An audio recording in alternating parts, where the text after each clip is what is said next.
Hello everyone, welcome again. And इस video में आप प्रेजेंट परफेक्ट टेंस के बारे में पढ़ने वाले हैं। सो प्रेजेंट परफेक्ट टेंस जो है उसका हम आज सबसे पहले पॉजिटिव देखेंगे। तो पॉजिटिव जो प्रेजेंट परफेक्ट पॉजिटिव जो है इसका स्ट्रक्चर जो है पॉजिटिव का सब्जेक्ट प्लस हैव या has plus V3 plus object. Okay, अगर कोई भी काम हो गया हो, ठीक है, यहाँ पे हम सिर्फ आज इसके बारे में सिर्फ ऐसे ही नहीं नॉर्मल बातें नहीं करेंगे, बल्कि थोड़ी सी गहराई में भी जाएंगे और कम समय में ज़्यादा सीखने की कोशिश करेंगे। सो सब्जेक्ट प्लस हैव या has plus V3 plus object, जो V3 जो है, ठीक है ना। अगर हम इंग्लिश की बात करें तो इंग्लिश जैसे कि हम कोई भी कुछ भी बोलने की कोशिश करते हैं इंग्लिश में, तो कोई भी बीता हुआ चीज़, ठीक है ना, जो काम हो गया हो उसको हम डायरेक्ट ये कुछ भी नहीं लगाएंगे। हम हैव या हैज़ ये अगर ना भी लगाएं तो भी चलेगा। डायरेक्ट अगर सिंपल अगर V3 अगर हम लगा दें, जैसे में ईट का होता है eat, ate, eaten, eating, eats. Okay, 5 verbs ये होते हैं।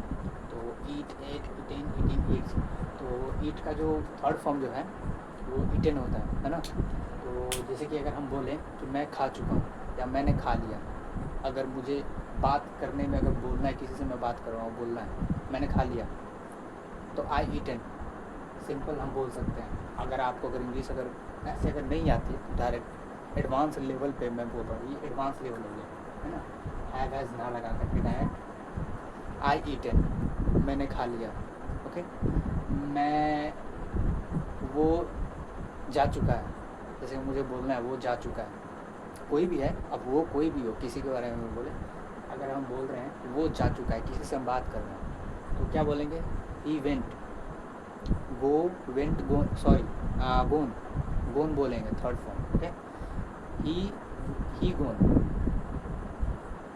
अब हम यहाँ पे हैज़ हैव का यूज़ नहीं करेंगे, वहाँ पे ये एडवांस जो मैं आपको बोल रहा हूँ ये सिंपल तरीका है बट एडवांस लेवल है। तो इसको भी हम देख लेते हैं नॉर्मल वाला, और हम उसको तो मैंने बता ही दिया, ये भी देख लेते हैं एक बार। ओके, प्रेजेंट परफेक्ट जिसका मतलब होता है, परफेक्ट का मतलब होता है कि कोई भी काम कंप्लीट हो चुका हो, है ना, कोई भी काम कंप्लीट हो चुका हो, उसको मिलता है परफेक्ट। ये पॉजिटिव साइड का हम देखते हैं। अगर एग्जाम्पल लें तो वह जा चुका है, वह जा चुका है। बहुत ही आसान भाषा में सीखना है, नॉर्मल तरीके से। वह जा चुका है, ही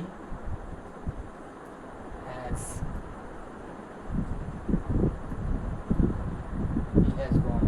सब्जेक्ट हमारा है, सब्जेक्ट क्या है? वह,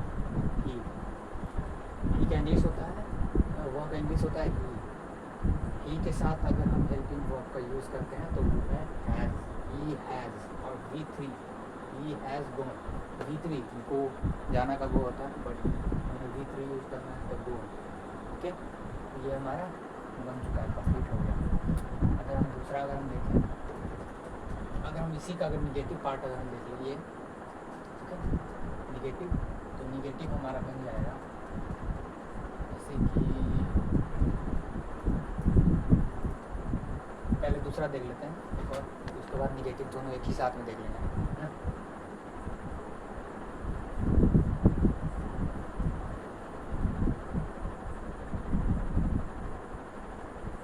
मैं पढ़ चुका हूँ। अब यहाँ पे सिर्फ चुका चुकी चुके अगर रहे तो कंफ्यूज नहीं होना है, इसके अलावा भी बहुत सी चीज़ें, वह चला गया, इसको हम ऐसे भी बोल सकते हैं, वह चला गया, है ना, इसको हम ऐसे ही बोल सकते हैं। इसको दूसरा तरीका ये भी है, चुका चुकी है, तो वहाँ पे कंफ्यूजन नहीं होना है, सिर्फ चुका चुकी में यूज नहीं है। वह चला गया, वह चला गया, इसका ये भी दूसरा तरीका है। अगर वह कहीं पे भी आए वह चला गया तो कंफ्यूज नहीं होना, वो भी यही है, ही हैज़ गॉन, वह चला गया, मतलब वो गया, अब वो यहाँ पे है नहीं, चुका भी है, वो जा चुका है, तो ये भी कह रहा है जा चुका, इसका मतलब भी यही है कि वो यहाँ पे अब नहीं है, वो चला गया। तो इसका मतलब भी यही है कि वह चला गया, वो यहाँ पे नहीं, वो चला गया, दोनों का एक ही मतलब। तो मतलब सब वहाँ पे ये यूज़ होगा, प्रेजेंट परफेक्ट है, ही हैज़ गॉन, ये दोनों के लिए। जैसे मैं यहाँ पे बोल रहा हूँ मैं पढ़ चुका हूँ, तो मैं सिर्फ पढ़ चुका हूँ, चुका चुकी पर ध्यान नहीं देना, सिर्फ इस पर कन्फ्यूजन नहीं होना। मैंने पढ़ लिया, इसको हम एक और तरीके से बोल सकते हैं, या मैंने पढ़ लिया, है ना। ये मैंने पढ़ लिया, मैं पढ़ नहीं रहा हूँ, मेरा कंप्लीट हो गया काम। मैं पढ़ चुका हूँ, मैं पढ़ नहीं रहा, मेरा कंप्लीट हो गया, दोनों का मतलब एक ही है ना। तो कम समय में ज़्यादा सीखने की कोशिश करो। आई, सब्जेक्ट कौन है इसमें, आई, ओके। आई के साथ हेल्पिंग वर्ब कौन सा यूज़ होता है, आई के साथ यूज़ होता है हैव। आई के साथ हेल्पिंग वर्ब यूज़ होता है हैव। मैं पढ़ चुका हूँ, मैंने पढ़ लिया। आई हैव क्या किया मैंने,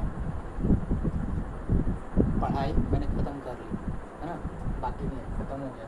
आई हैव रीड, रीड का थर्ड फॉर्म हो जाएगा रीड।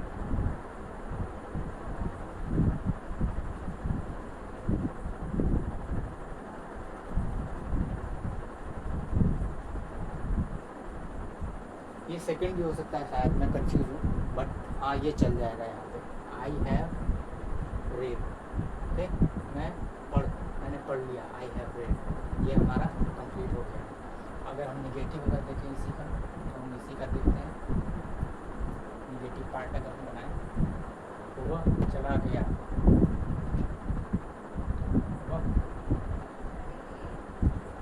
वह नहीं गया है, नहीं गया है, वह नहीं गया है, वह नहीं गया है, मतलब वो अभी यहीं पे है, वो गया नहीं है। इसी का मतलब निगेटिव है ये, देखो जैसे कि इसको इसी तरीके से बोल सकते थे, वह गया, वह गया, या वो जा चुका है, वह चला गया, वह गया, सबका एक ही मतलब। यहाँ पे हम देखेंगे वह नहीं गया है, ही सब्जेक्ट, ही हैज़, ही के साथ helping verb he has, subject he, helping verb have, sorry has, he has not gone,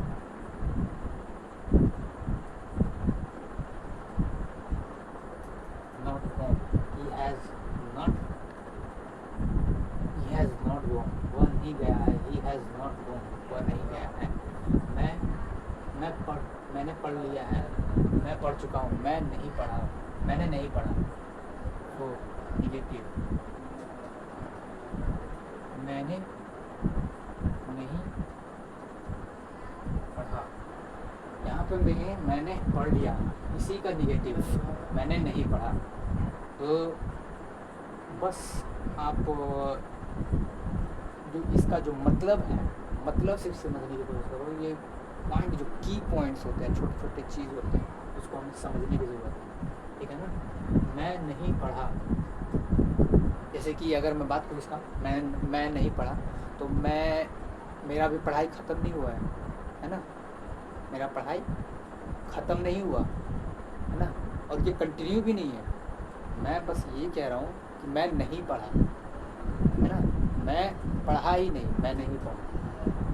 तो ये परफेक्ट में आता है, मैं नहीं पढ़ा, सब्जेक्ट आई,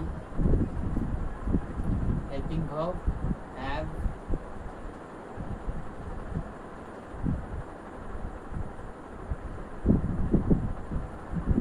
सब्जेक्ट आई का helping verb have not, read, वो लाल वाला रेड नहीं है ना, ये पढ़ने वाला रेड, हैव नॉट रेड। तो ये आज के लिए बस इतना ही, धन्यवाद। अगली वीडियो में।